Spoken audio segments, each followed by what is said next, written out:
الحمد لله نحمده ونستعينه ونستغفره ونؤمن به ونتوكل عليه ونعوذ بالله من شرور أنفسنا ومن سيئات أعمالنا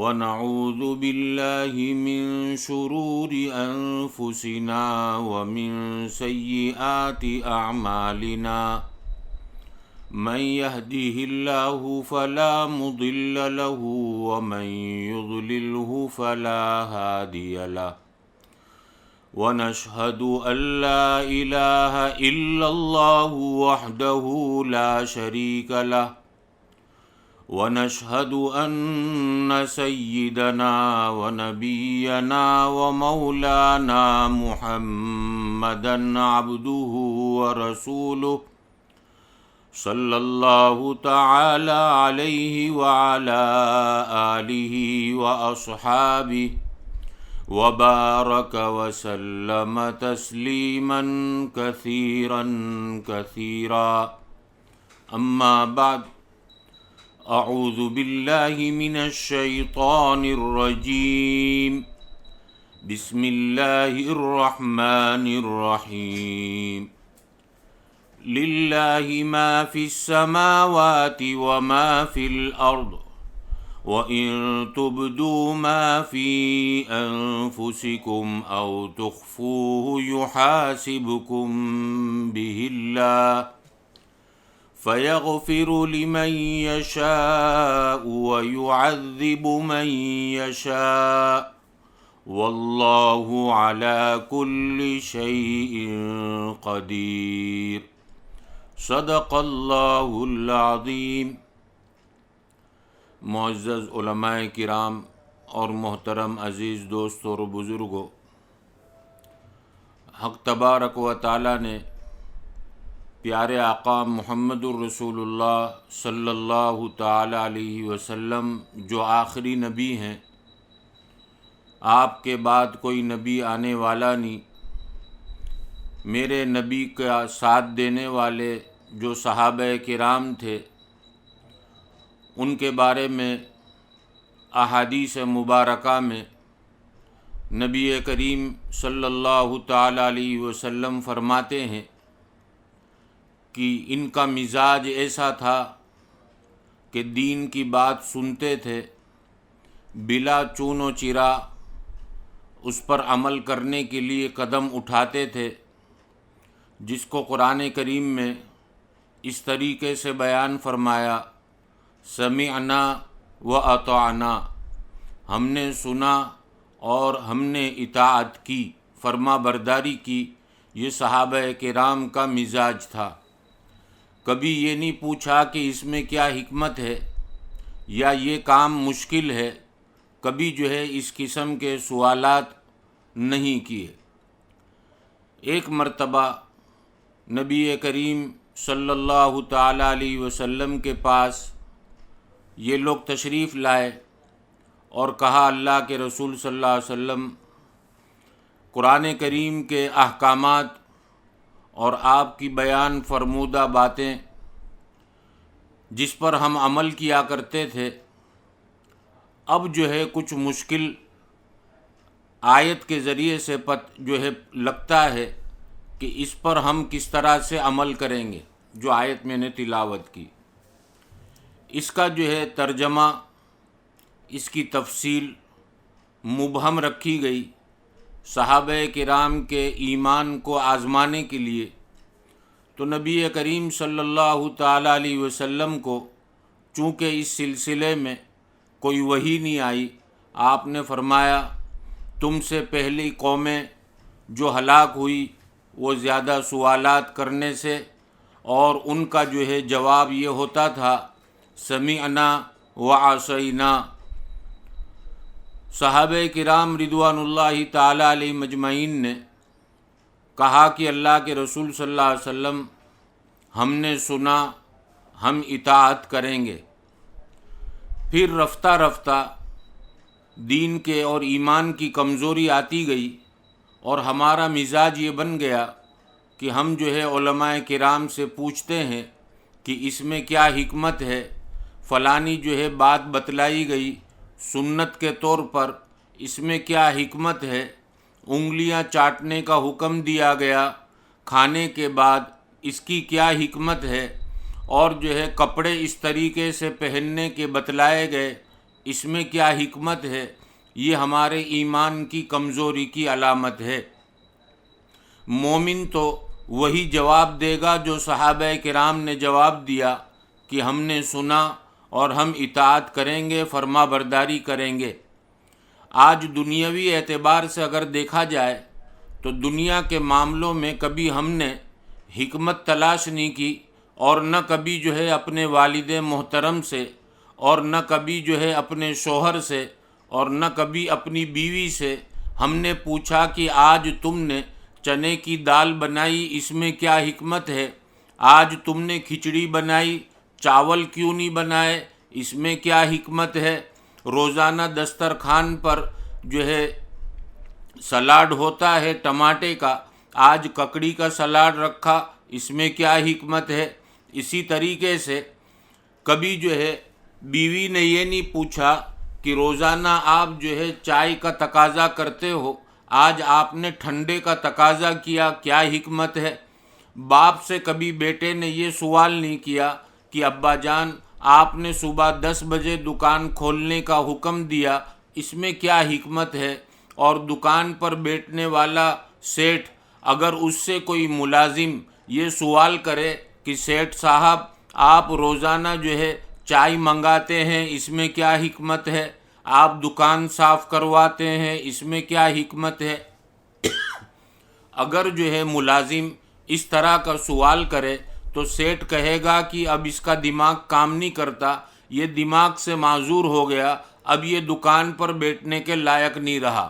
تو دنیا کے کاموں میں کبھی ہم نے حکمت تلاش نہیں کی۔ بڑا افسوس کا مقام ہے کہ جو دین مبین حق تبارک و تعالیٰ نے پاک صاف دین، پاک صاف نبی کے ذریعے سے ہم سب کو عطا فرمایا، ہم اس میں حکمتیں تلاش کرتے ہیں اور پوچھتے ہیں کہ اس میں کیا حکمت۔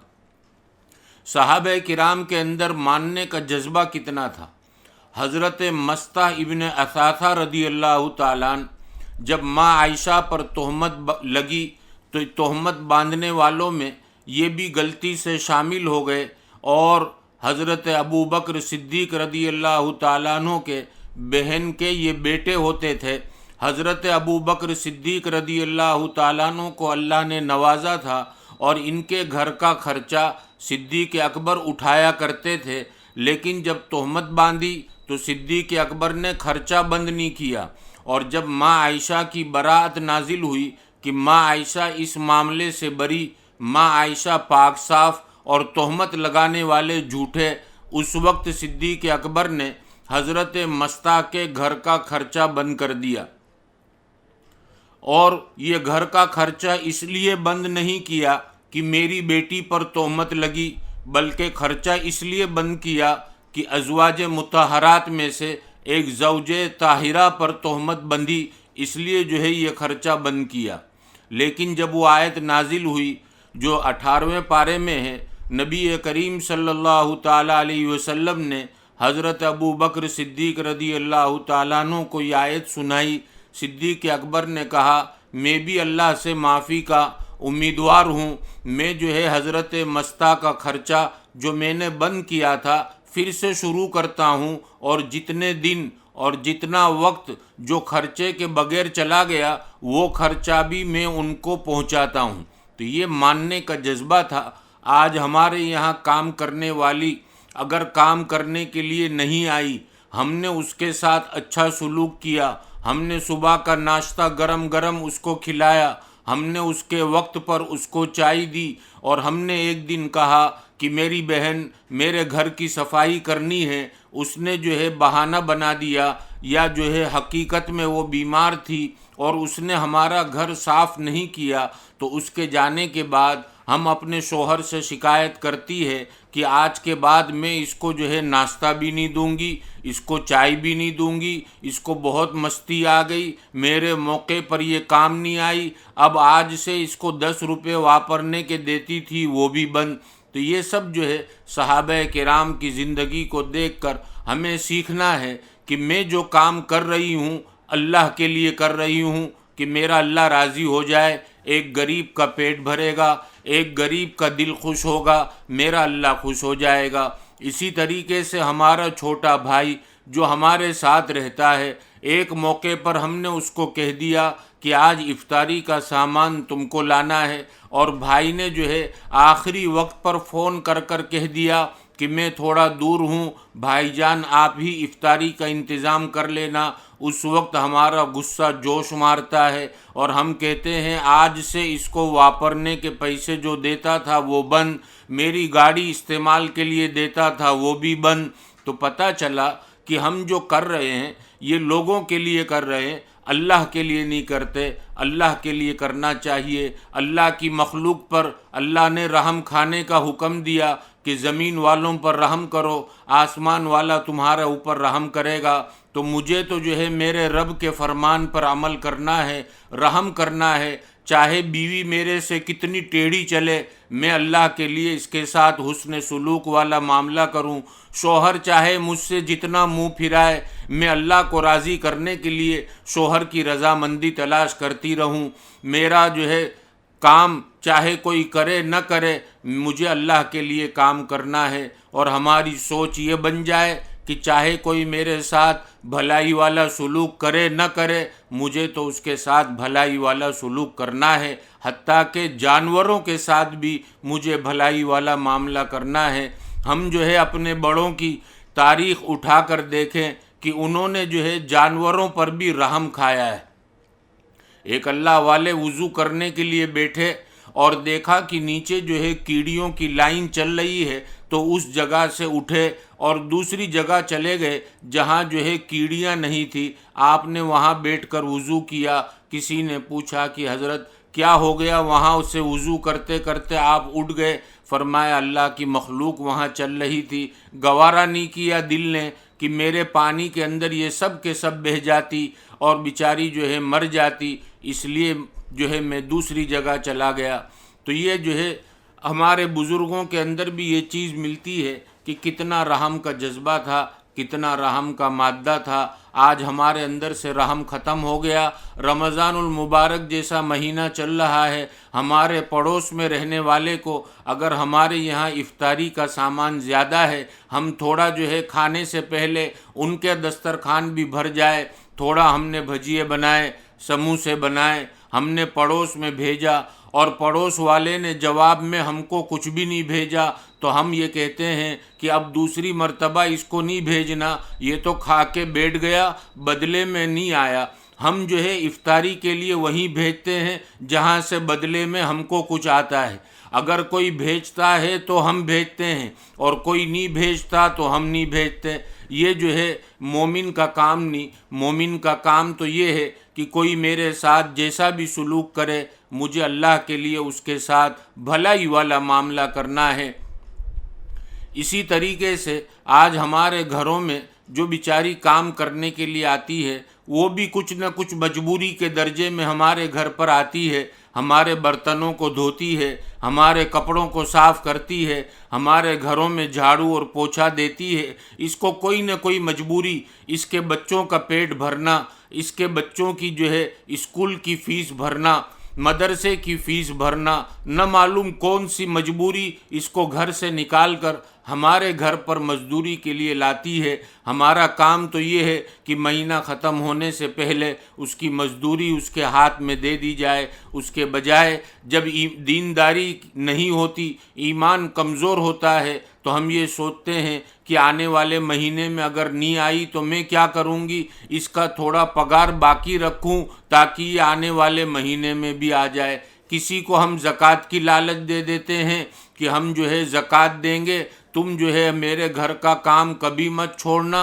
اور جو ہے ایک موقع تو ایک واقعہ تو میرے سامنے پیش آیا جو آپ کے سامنے نقل کر رہا ہوں کہ ایک بیچاری کام والی جس کے گھر میں گیس کا چولہا نہیں تھا، ایک گھر والی نے سیٹھانی نے کہا کہ تم میرے گھر کا کام کبھی نہیں چھوڑو گے تو میں زکوٰۃ میں تم کو گیس کا چولہا اور گیس کا بوتل دلا دوں گی۔ وہ کام والی نے ہاں کہا، اس نے جو ہے زکوٰۃ میں سے چولہا اور بوتل دلا دیا۔ رمضان کے بعد وہ کام والی نے کام چھوڑ دیا، تو اب سیٹھانی جو ہے سیٹھ کے ساتھ اسکوٹر پر بیٹھ کر اس کے مکان پہنچی اور اس کے ہاتھ میں سے گیس کا چولہا اور گیس کا بوتل اس کے گھر سے نکالا اور واپس لے کر آ گئی، یہ کہتے ہوئے کہ تم تو میرے گھر پر کام کرنے کا تم نے وعدہ کیا تھا، اس لیے تم کو دلایا، تم نے چھوڑ دیا، لاؤ میرا چولہا واپس۔ اب اندازہ لگاؤ زکوٰۃ کیسے ادا ہوگی؟ تو عرض کرنے کا منشا یہ کہ صحابہ کرام کے اندر ماننے کا جذبہ تھا، اللہ کی بات آئی مان لیا۔ حضرت معقل ابن یسار رضی اللہ تعالیٰ عنہ جنہوں نے اپنی بہن کا نکاح حضرت ابو البدہ کے ساتھ کروا دیا، دونوں میاں بیوی میں اچانک کبھی انبن ہوئی اور شوہر نے ایک طلاق رجعی دے دی، عدت ختم ہو گئی، انہوں نے جو ہے رجوع نہیں کیا۔ اب اس کے بعد جو ہے ان کے پیغام آنے لگے، حضرت معقل بن یسار کی بہن کے جو ہے نکاح کے پیغام آنے لگے۔ حضرت ابو البدہ نے بھی اپنا پیغام بھجوایا، چونکہ جانتے تھے کہ طلاق رجعی ہے اور رجعی طلاق کے اندر واپس نکاح کرنے سے نکاح ہو جاتا ہے، تو انہوں نے بھی اپنا پیغام بھیجا۔ حضرت معقل بن یسار رضی اللہ تعالیٰ عنہ کو غصہ آ گیا، ان کی بہن تو چاہتی تھی کہ پھر سے میرا نکاح ابو البدہ کے ساتھ ہو جائے، لیکن معقل بن یسار کو غصہ آیا کہ جب طلاق رجعی تھی، عدت کے اندر رجوع کر سکتے تھے، پھر بھی رجوع نہیں کیا اور اب نکاح کا پیغام بھیجتے ہیں۔ اب میں اپنی بہن کا نکاح ان کے ساتھ نہیں کروں گا، قسم کھا لی۔ نبی کریم صلی اللہ تعالیٰ علیہ وسلم کو اس بات کا علم ہوا، آپ نے ان کو بلایا اور کہا کہ جو ہے یہ قرآن کی آیت ہے اور آپ کی بہن کا بھی ارادہ ہے، لہٰذا آپ اپنی بہن کا نکاح ان سے کر دو اور قسم کا کفارہ دے دو۔ انہوں نے فوراً اس پر حامی بھر لی اور اپنی بہن کا نکاح حضرت ابو البدہ کے ساتھ واپس کروا دیا۔ تو یہ جو ہے ماننے کا جذبہ تھا کہ آج جو ہے میری بہن کے ساتھ اس طرح کا معاملہ پیش آیا، لیکن جب قرآن کی آیت ہے کہ بہن کا دل راضی ہے تو تمہارا کام ہے تم اس سے نکاح کروا دو۔ آج جو ہے کئی گھروں کے اندر جھگڑے اور فساد ہیں کہ فلانے نے اس طرح سے کیا، میں بھی اینٹ کا جواب پتھر سے دوں گا، انہوں نے میرے ساتھ ایسا معاملہ کیا، میں اس سے بڑھ کر جواب دوں گا۔ یہ مومن کا کام نہیں، مومن کا دل حسد والا نہیں ہوتا، مومن کا دل کینے والا نہیں ہوتا، مومن کسی کی برائی اپنے دل میں نہیں رکھتا، سب کی جو ہے خوشی کو اپنی خوشی مانتا ہے اور سب کی تکلیف کو اپنی تکلیف مانتا ہے۔ تو خیر، جو آیت میں نے تلاوت کی، یہ آیت جب نازل ہوئی، صحابہ کرام جو ہے مبہم آیت کا مبہم جو ہے اس کا مطلب تھا، اس لیے جو ہے صحابہ کرام پریشان تھے۔ آیت کے اندر حق تبارک و تعالیٰ فرماتے ہیں کہ جو کام تم کرتے ہو بھلائی کے، ظاہر میں یا پوشیدہ، یا تمہارے دماغوں کے اندر جو خیالات چل رہے ہیں، اس کے اوپر بھی تمہاری گرفت ہوگی۔ اعمال والی لائن تو جو ہے سمجھ میں آئی، لیکن یہ خیالات والی بات جو آئی، صحابہ کرام اس پر پریشان تھے کہ کچھ خیالات تو خود بخود آتے ہیں، اب اس کے اوپر بھی اللہ ہماری گرفت کریں گے۔ تو نبی کریم صلی اللہ تعالیٰ علیہ وسلم کے سامنے حضرت ابو ہریرہ رضی اللہ تعالیٰ عنہ اور صحابہ کرام کا ایک مجمع گھٹنوں کے بل بیٹھ کر سوال کرنے لگا، چونکہ حضور کو بھی ابھی تک وحی کے ذریعے سے کوئی اطلاع نہیں ملی۔ جب اطلاع ملی تو وہ روایت مسلم شریف میں ہے، نبی کریم صلی اللہ تعالیٰ علیہ وسلم نے جواب دیا کہ جو ہے کچھ خیالات تو وہ ہیں کہ جو آدمی خود سوچتا ہے، اور کچھ خیالات ایسے ہیں جو بغیر ارادے کے دماغ میں آ جاتے ہیں، جو بغیر سوچے دماغ میں آتے ہیں اس پر تو پکڑ نہیں ہوگی، لیکن جس پر سوچ کر جو کام کرتے ہو اس پر تو پکڑ ہوگی۔ مثال کے طور پر ایک آدمی روڈ کے کنارے چل رہا ہے، اچانک جو ہے نامحرم عورت پر نظر پڑی، اس کا ارادہ نہیں تھا، بغیر ارادے کے نظر پڑی، اب جو ہے فوراً ہٹا لی تو اس پر گرفت نہیں ہوگی۔ اگر کوئی آدمی ارادے سے دیکھے کہ یہ اجنبی عورت جا رہی ہے، میں ذرا نگاہ اٹھا کر دیکھوں، پہلی نظر تو معاف ہے، تو اس کے اوپر گرفت ہوگی، پکڑ ہوگی۔ آج کل ہمارے جو ہے معاشرے میں، میمن برادری میں آج کل جو ہے یہ چل رہا ہے، مسئلہ صحیح معلوم نہیں، اس لیے لوگوں سے کہتے ہیں کہ پہلی نظر تو معاف ہے، چاہے جو ہے جی بھر کے دیکھ لیا جائے۔ یہ غلط سوچ ہے، اس کے اوپر پکڑ ہوگی، اس لیے کہ تم نے ارادتاً دیکھا ہے۔ اگر بغیر ارادے کے نظر پڑ جاتی تو معاف تھا، لیکن ارادے کے ساتھ دیکھا تو پکڑ ہوگی۔ نامحرم کو دیکھنے کی جو سزا ہے وہ سزا ملے گی۔ اب عبادات کی لذت اللہ ختم کریں گے، ذکر کی لذت اللہ ختم کریں گے، شکر کرنے والا دل اب نہیں رہے گا، اب ناشکریاں ہونے لگے گی، طبیعت کے اندر جو ہے مال کی محبت بڑھے گی، چاہے جہاں سے بھی مال حاصل ہو، حلال طریقے سے ہو یا حرام طریقے سے ہو، کسی کا حق دب رہا ہو یا نہ دب رہا ہو، کوئی پرواہ نہیں ہوگی، بس طبیعت اس طرف آگے چلے گی۔ یہ سزا ہے نامحرم پر غلط نظر ڈالنے کی۔ علماء نے اور بھی بہت سارے نقصانات غلط نظر کے لکھے ہیں، آپ جو ہے ان کی کتابوں کو اٹھا کر دیکھ سکتے ہیں۔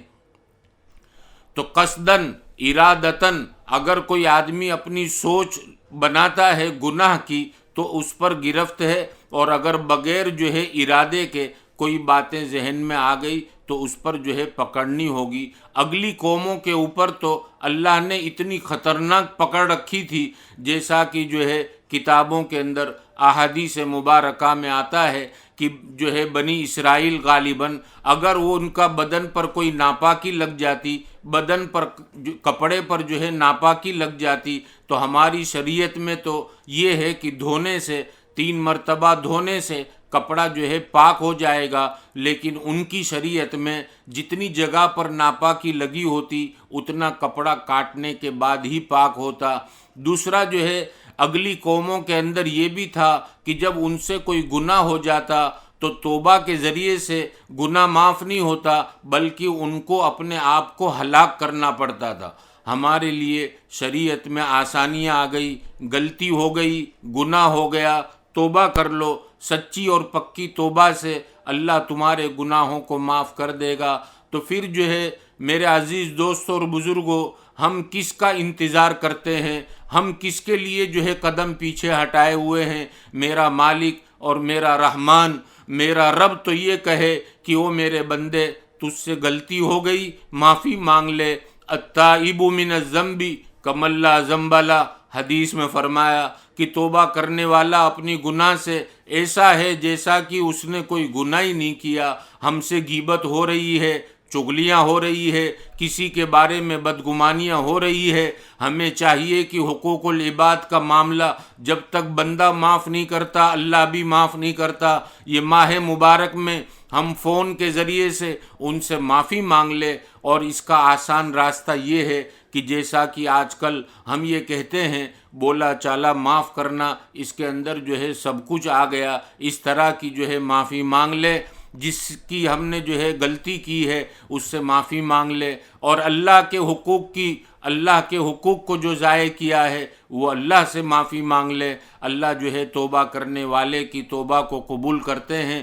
یہ ماہ مبارک کی اگر برکت حاصل کرنا ہم چاہتے ہیں، ہم اپنے آپ کو گناہوں سے پاک صاف کر لے، اور وہ رستہ ہے توبہ کے ذریعے سے توبہ کر لے، اور اگر کوئی بندے کا حق ہے تو بندے سے معافی تلافی کر لے، اگر کوئی مالی حق ہے تو اس سے بھی ہم فون پر بات کر لے، بھئی آپ کے پیسے دینے ہیں، انشاءاللہ میرے پاس جیسے آئیں گے انتظام ہوگا، میں آپ کے جو ہے مال کو ادا کر دوں گا۔ یہ اللہ سے جو ہے بندے سے بھی معافی مانگے، اللہ سے بھی معافی مانگے۔ اللہ جو ہے بڑے کریم ہیں۔ دنیا والے کو اگر ہم نے اتنا ستایا ہوتا، جو ہم کو کھانا کھلاتا ہے، جو ہمارے گھر کا جو ہے خرچہ پورا کرتا ہے، اگر ہم اس کو ستاتے تو وہ ہمارے گھر کا خرچہ بند کر دیتا۔ لیکن آج جو ہے ہمیں ضرورت ہے کہ ہم جو ہے سچی اور پکی توبہ کرے اور اللہ سے کہے کہ میرے مالک تو نے میرے کھانے میں کوئی کمی نہیں کی، میرے کپڑے میں کوئی کمی نہیں کی، میری گاڑیوں میں تو نے کوئی کمی نہیں کی، میں نے تجھے بڑا ناراض کیا ہے، او میرے رب مجھے معاف کر دے۔ تو اللہ رب العزت جو ہے معاف کر دیں گے۔ حق تبارک و تعالی مجھے اور ہم سب کو اس پر عمل کی توفیق عطا فرمائے، اور ماہ مبارک کی برکت سے اللہ تعالیٰ جو ہے ہم سب کی توبہ کو قبول کرے۔ حضرت آدم علیہ نبینا علیہ الصلاۃ والسلام سے جب وہ خطا جو قصدن نہیں تھی، ارادتاً نہیں تھی، لوح محفوظ میں لکھا ہوا تھا، ہو گئی، حضرت آدم علیہ السلام نے ایک لفظ نہیں کہا۔ حالانکہ بعد آئندہ کل انشاءاللہ عرض کروں گا اگر یاد رہا کہ حضرت موسیٰ سے جب آپ کا جو ہے مناظرہ ہوا تو وہاں تو آپ نے ڈٹ کر جواب دیا، لیکن جب یہاں غلطی ہوئی تو ایک لفظ حضرت آدم نے نہیں کہا، بلکہ نظریں جھکائی اور آپ کی آنکھوں سے زار و قطار آنسو بہہ رہے تھے، اور توبہ کے الفاظ بھی حق تبارک و تعالیٰ نے آپ کے دل میں ڈالے۔ فتلقى آدم ربہ، حضرت آدم کے دل پر اللہ نے وہ الفاظ توبہ کے ڈالے کہ ان الفاظ کے ذریعے سے معافی مانگو۔ حضرت آدم نے ان الفاظ کے ذریعے سے معافی مانگی۔ وہ الفاظ تھے ربنا ظلمنا انفسنا وان لم تغفر لنا وترحمنا لنکونن من الخاسرین۔ ہم بھی انہی الفاظ کے ذریعے سے اپنے پروردگار سے جو ہے توبہ کریں۔ حق تبارک و تعالی مجھے اور ہم سب کو معاف فرمائیں۔ وآخر دعوانا ان الحمد للہ رب العالمین۔ سبحانک اللہم وبحمدک وتبارک اسمک وتعالی جدک ولا الہ غیرک۔ اللہم لک الحمد کلہ ولک الشکر کلہ والیک یرجع الامر کلہ۔ نحن نستغفرک ونتوب الیک ونصلی علی رسولہ النبی الکریم۔ اے اللہ ہم سب کے گناہوں کو معاف فرما دیجئے، ہمارے قصور اور کوتاہیوں کو درگزر فرما دیجئے، آپ کی مرضیات پر زیادہ سے زیادہ چلا کر آپ کی نامرضیات سے ہماری پوری حفاظت فرما لیجئے۔ پیارے آقا محمد الرسول اللہ صلی اللہ تعالیٰ علیہ وسلم کے طریقوں کی محبت اور غیروں کے طریقوں کی نفرت ہمارے اہل و عیال کے دلوں میں اتار دیجئے۔ دوام ذکر اور دوام طاعت کی توفیق نصیب فرما دیجئے۔ پریشان حالوں کی پریشانیوں کو دور فرما دیجئے۔ بیماروں کو شفاء کاملہ عاجلہ کلیہ نصیب فرما دیجئے۔ مقروضوں کے قرضوں کی غیب سے ادائیگی کی شکلیں اور صورتیں پیدا فرما دیجئے۔ قید و بند میں محبوسوں کو رہائی نصیب فرما دیجئے۔ مقدمات میں ماخوذ کو برات نصیب فرما دیجئے۔ مولا کریم جو جس پریشانی میں گرفتار ہے اس سے اس کو نجات عطا فرما دیجئے۔ جو روزی کے معاملے میں پریشان ہیں سب کے لیے حلال اور برکت والی روزی کے دروازے کھول دیجئے۔ مولا کریم جن گھروں میں نا اتفاقیاں ہیں ان گھروں میں اتفاق جوڑ محبت نصیب فرما دیجئے۔ ہر چھوٹے بڑے کو اپنے اپنے حق کی ادائیگی کی توفیق نصیب فرما دیجئے۔ ہمارے گھروں کو جنت کے نمونوں میں سے ایک نمونہ بنا دیجئے۔ مولا کریم ہمارے گھر کے ماحول کو ایسا بنا دیجئے کہ کلام پاک کی تلاوت کی آوازیں آ رہی ہوں، ذکر و اذکار ہو رہا ہو، نوافلوں کا اہتمام ہو رہا ہو، ایسے ہمارے گھر کے ماحول کو بنا دیجئے۔ دین کی باتوں کا مذاکرہ ہو رہا ہو، ایسے ہمارے گھر کے ماحول کو بنا دیجئے۔ مولا کریم جو بچے اور بچیاں پریشان ہیں جن کے رشتے نہیں ہوئے ان کے لیے نیک صالح جوڑوں کا انتظام فرما دیجئے۔ جن کے رشتے تو ہو چکے نکاح ہونا باقی ہے، مولا کریم جو بھی کام باقی ہے عافیت کے ساتھ پورے فرما کر اس رشتے کو عافیت کے ساتھ نکاح تک پہنچا دیجئے۔ مولا کریم جو بے اولاد ہیں ان کو نیک صالح اولاد عطا فرما دیجئے۔ جن کی اولاد ہے نافرمان ہیں مولا کریم ان کو آپ اپنا اور اپنے نبی کے اتباع کے ساتھ ساتھ ماں باپ کا فرما بردار بنا دیجئے۔ ماں باپ کی آنکھوں کو ٹھنڈک پہنچا دیجئے۔ مولا کریم جن محسنوں نے ہم پر احسان کیے، جس لائن سے ہماری خدمتیں اور مددیں کی، ہماری عزتوں کا خیال رکھا، مولا کریم سب کو دنیا اور آخرت میں بہتر بدلہ عطا فرما دیجئے۔ جتنے شریر اور فی تین قسم کے لوگ جو ہمارے پیچھے پڑے ہوئے ہیں، ہم سب کو آپ کے حوالے کرتے ہیں، آپ بہترین بدلہ لینے والے ہیں۔ مولا کریم ہم کو، ہمارے اہل و عیال کو، ہمارے رشتہ داروں کو، سب کو حرمین شریفین کی بار بار مقبول حاضری نصیب فرما دیجئے۔ مولا کریم ہم کو، ہمارے اہل و عیال کو، ہمارے رشتہ داروں کو اپنے آپ کے احکام پر چلنے والا اور پیارے نبی صلی اللہ علیہ وسلم کے طریقوں پر چلنے والا بنا دیجئے، نمازوں کا اہتمام کرنے والا بنا دیجئے، نمازوں کا پابند بنا دیجئے۔ مولا کریم ایک دوسرے کے جو حقوق ہے اس کی ادائیگی کا زیادہ سے زیادہ اہتمام نصیب فرما دیجئے۔ جو میاں بیوی میں نا اتفاقیاں ہیں ان میں اتفاق، جوڑ، محبت نصیب فرما دیجئے۔ اگر شوہر بیوی کے حق میں ظالم ہے تو اس کو اپنے بیوی کے حقوق کی ادائیگی کا زیادہ سے زیادہ اہتمام نصیب فرما دیجئے، اور اگر بیوی شوہر کے حق میں ظالم ہے تو بیوی کو اپنے شوہر کے حقوق کی ادائیگی کا زیادہ سے زیادہ اہتمام نصیب فرما دیجئے۔ مولا کریم جو مانگا وہ بھی عطا فرما دیجئے، جو رہ گیا وہ بھی عطا فرما دیجئے، اپنی شایان شان عطا فرما دیجئے۔ ہماری دعاؤں کو محض اپنے فضل اور کرم سے پیارے نبی صلی اللہ تعالی علیہ وسلم کے صدقے طفیل میں قبول فرما لیجئے۔ اللہم صلی علی محمد النبی الامی وعلی آلہ وسلم تسلیما۔ سبحان ربک رب العزت عما یصفون وسلام علی المرسلین والحمد للہ۔